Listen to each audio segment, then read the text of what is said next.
Et bonjour les amis, bienvenue sur la chaîne Pronoturf Plus, je suis Sébastien et ici je vous livre mes analyses pour le quintet du jour et je vous donne quelques pronos. Pour ceux qui veulent rejoindre PMU.fr, il y a une super offre en ce moment, jusqu'à 100€ offerts à l'ouverture d'un compte si vous passez par mon lien, je vous le mets juste sous la vidéo.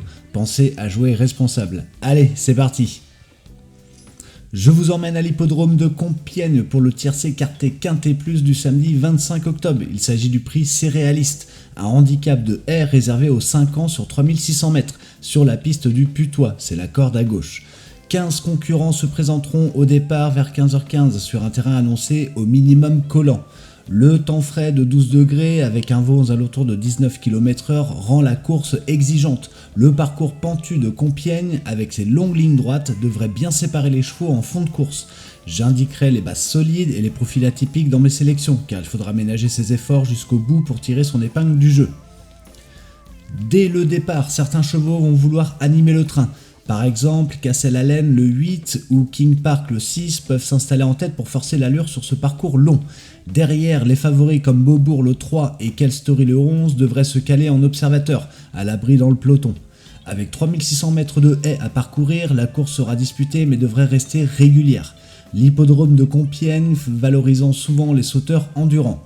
Les derniers sauts formeront un véritable juge de paix, il faudra être lucide et bien placé dans les 200 derniers mètres pour espérer une place.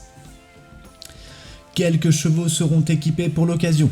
Les œillères seront notamment au pied de Kapaka de Tay, le numéro 5, et d'Apaniwa, le 7, et de Mazarin du Berlay, le 15. Ces deux derniers y voient souvent leur concentration améliorée sur les haies.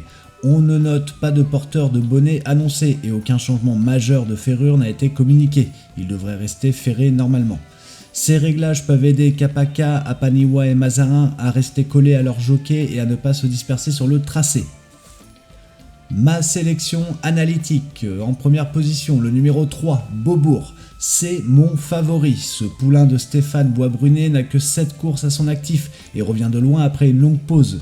Noël 2023 à mars 2025 pour dire. Depuis sa rentrée, il fait preuve de compétitivité. Il vient de signer une deuxième place probante dans un quintet relevé à Paris-Longchamp, début septembre. Il a déjà prouvé qu'il supporte bien les terrains pénibles. Monté par Lucas Zuliani, le poulain devrait apprécier la distance et le rythme soutenu. Sa forme est bonne et avec 70,5 kg sur le dos, il est parfaitement situé au poids pour viser les premières places. C'est un cheval endurant qui va terminer ses courses fort et je lui donne une première chance ici. En deuxième position, le numéro 11, Quelle Story. Ce hongre de 5 ans, entraîné par Michel Serreur, vient de finir 3ème dans la course clé disputée sur ce même tracé, montrant qu'il est revenu au mieux. Lors de cette épreuve prometteuse, il avait repris le rythme pour arracher le podium. Lauréat l'an dernier sur ce genre de distance, il convient parfaitement à Compiègne et au terrain annoncé. Associé à Laurent Philipperon, il devrait courir sagement puis accélérer sur la fin. Il a beaucoup progressé en deuxième épreuve, le syndrome de la deuxième sortie dépassé. Et il peut viser le podium. Je le place très haut dans ma sélection car son dernier travail l'érige en base fiable. En troisième position, le 14, Tatou. Ce cheval de Franck Belmer s'élance avec une forme ascendante. Lors de sa dernière sortie au Croisé-la-Roche, il a bien fini sa course en troisième position, confirmant un net progrès. Bien que nouveau en haie, ce cheval qui monte en condition, il a 64,5 kg à porter, un poids raisonnable en rapport avec ses prétentions. Avec Benoît Leclerc en selle, Tatou devrait être attentiste, puis faire la différence dans le dernier tournant.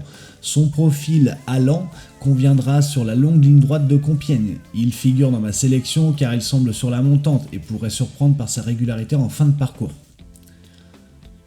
En quatrième position, le numéro 13, Charmavel. Ce pensionnaire de Kevin et Olivier Pelletier est peu expérimenté, seulement quelques parcours, mais il a fait bonne impression dès ses débuts dans les handicaps. Associé à Kevin Dubourg, il va tenter de rester au contact et d'économiser son effort pour le finish. Cheval de sang qui apprécie les longues distances, il peut mettre son petit gabarit à profit en fin de course si la bataille est dure devant. Il ne faut pas l'écarter. En progrès constant, il peut venir chercher une place à belle cote si la course reste sélective. Et en cinquième position, le numéro 7, Apaniwa, cette jument entraînée par Yannick Fouin a de l'expérience et revient sur un profil qui lui convient bien. Elle avait montré du caractère ce printemps à Auteuil et Clairefontaine dans des courses plus relevées. Sa dernière sortie est à oublier, elle n'a pas eu le parcours voulu et a vite rendu les armes. Cette fois, elle revient avec les œillères pleines, un réglage qu'elle connaît bien et qui peut vraiment la recentrer. Avec Jean Charron en selle, elle pourrait courir cachée et venir finir fort si le rythme est sélectif. Bien placée au poids avec 66,5 kg et retrouvant une opposition à sa portée, elle a le profil parfait pour accrocher une place à belle cote. Mes chevaux regrets, la délirante, le numéro 2, c'est une femelle estimée, très performante sur terrain lourd, mais lourdement chargée avec 70,5 kg. Elle devra reprendre confiance pour prétendre aux premières places. De même, Kapaka de Tay, le numéro 5, malgré son vécu, sort de quelques sorties discrètes et vient de retrouver une opposition plus à sa portée. Il est peut-être encore en reprise et je le laisse en regretter. La synthèse de cette sélection analytique. Ma sélection couvre à la fois des valeurs sûres et des chevaux en progression. Beaubourg et Kelstory offrent de la constance et de l'expérience en haut du tableau, tandis que Tatou et Charmavel représentent des profils montants capables de saisir une course sélective. Les chevaux retenus cumulent aptitude, le profil d'aller, sauteur confirmé ou qui revient en forme, et des positions avantageuses au poids. Ils couvrent aussi plusieurs tactiques, des leaders comme Cassel-Allen en statistique et des finisseurs comme Tatou. Ces 5-là forment ma base prioritaire pour viser le podium. Ma sélection statistique. Pour cette sélection statistique, j'équilibre en couvrant les 3 tranches de numéros de 1 à 5, de 6 à 10 et de 11 à 15 avec une distribution de pair-impair. Ma sélection tombe sur les numéros suivants, le 3, le 7, le 8, le 11 et le 14. Ces chevaux ont un bon rapport de régularité musique récente. Le numéro 3, Beaubourg, reste sur plusieurs sorties de premier rang. Le numéro 11, Kelstory, est solide et fiable. Le numéro 7, Apaniwa, a déjà couru en gros lot avec succès. J'ajoute le 8, Cassel-Allen, et le 14, Tatou pour compléter les tranches. Cassel-Allen affectionne le terrain lourd et retrouve une valeur de 67,5 kg favorable ici, tandis que Tatou a récemment bouclé ses parcours de belle manière. Cette sélection couvre toutes les tranches et respecte la parité, avec 3 impairs et 2 pairs, et ça correspond à la tendance habituelle de course d'obstacles. Ma sélection audacieuse. Dans cette version audacieuse, j'opte pour 2 favoris, 2 outsiders et un tocard. Mes favoris, le numéro 3, Beaubourg. Déjà décrit ci-dessus, c'est un cheval de classe montante, il possède tous les atouts. Il a de l'avenir, de la régularité et restera selon moi dans le coup final. Luca Zuliani le connaît sur le bout des doigts. Et le numéro 11, Kelstory, lui aussi cité dans l'analytique, sa fraîcheur et sa dernière ligne droite tranchante en font un candidat sûr. Il apporte de la fermeté à la sélection. Mes outsiders, le numéro 8, Cassel-Allen. Vainqueur à Compiègne l'an dernier sur piste lourde, il a couru discrètement dernièrement mais retrouve ici un profil à sa convenance. Si le terrain se détériore davantage, il peut refaire surface. Son entourage le reprend sur confiance, ce qui peut lui permettre de brouiller les cartes.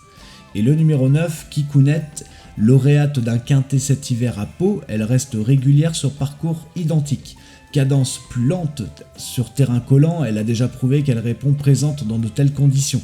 C'est une jument de moyenne montagne qui tient à la place souvent et pourra venir prendre sa part. Et mon tocard, le numéro 15, Mazarin du Berlay, c'est mon outsider de service, allégé avec 62 kg seulement, et confié à Thibaut Chevillard, il a déjà bien fait sur des pistes exigeantes. Son entraîneur Sylvain Collet vise la 4e ou la 5e place. Chargé lors de ses sorties précédentes, il vise surtout une place, mais dans la déroute générale, il a le profil pour accrocher un petit chèque s'il conserve ses moyens. En synthèse, avec cette formule, j'associe des bases solides à des chevaux de valeur cachée ou en regain. Mes 2 favoris, le 3 et le 11, doivent faire partie du jeu, mais j'y ajoute le 8 et le 9 qui peuvent profiter d'un parcours souple ou d'un rythme sélectif. Et mon tocard le 15 qui jouera sa carte à petit poids. En résumé, c'est un équilibre entre candidats logiques et profils à fort potentiel méconnus pour tenter de battre les rapports à haute cote. Ma sélection couplée, mon couplet analytique, le 3 et le 11. Mes 2 plus réguliers du jour, Beaubourg et Kelstory, ont montré qu'ils tiennent la distance et la forme. Ce sont des bases sûres pour chercher l'arrivée. Mon couplet audacieux, le 3 et le 15, ici j'associe le favori et le tocard. Cette combinaison joue sur une éventuelle surprise de Mazarin du Berlay, à petit poids et un profil finisseur, avec l'assurance du favori évidemment Beaubourg. Ma sélection 2 sur 4, mon 2 sur 4 analytique, le 3 et le 14, Beaubourg et Tatou. Ce sont 2 chevaux à la réussite fréquente dans le haut du tableau. Leur profil d'endurance pour Beaubourg, avec une belle fin de course pour Tatou le 14. Ça en fait des candidats souvent placés dans le tiercé carté. Et mon 2 sur 4 audacieux, le 7 et le 15, un duo moins joué mais cohérent si la course se débloque pour les outsiders. Apaniwa le 7 est capable d'un rôle de premier plan si elle répète ses perfs de printemps. Et Mazarin du Berlay le 15 avec son petit poids peut terminer fort. Leur arrivée en tête à l'issue d'un parcours sans embûche serait logique si les favoris faiblissent. Mes chevaux surprise, le numéro 2, la délirante, c'est une femelle estimée, souvent bonne sur terrain lourd. Malgré un poids élevé de 70,5 kg et un petit pépin récent, elle n'est pas à écarter complètement. En cas de parcours caché à l'arrière-garde, elle pourrait refaire surface dans la dernière ligne droite, d'autant que sa dernière performance n'était pas représentative de sa valeur réelle. Et le numéro 6, King Park, ce hongre anglais est plus à l'aise quand le terrain s'assouplit. Ses dernières sorties n'ont rien donné, mais il a souvent montré du caractère en terrain lourd par le passé. Si la piste est vraiment pénible, sa forme peut revenir et il pourrait accrocher une petite place d'honneur. Ce profil aime démarrer prudemment et accélérer au centre, on le surveillera pour les surprises. Petit rappel pour ceux qui veulent rejoindre PMU.fr, il y a une super offre en ce moment, jusqu'à 100 € offerts à l'ouverture d'un compte si vous passez par mon lien, disponible juste sous la vidéo. Voilà les amis, j'espère que cette analyse vous a plu, n'hésitez pas à me dire en commentaire vos chevaux favoris, ma sélection est donnée à titre indicatif, ce n'est pas un conseil de jeu, il n'y a pas de garantie de résultat, c'est une analyse personnelle. Jouez prudemment et avec modération. Sur ce, on se retrouve dès demain pour une nouvelle analyse, d'ici là prenez soin de vous, et n'oubliez pas de vous abonner à la chaîne pour ne rater aucune vidéo. Allez, à bientôt.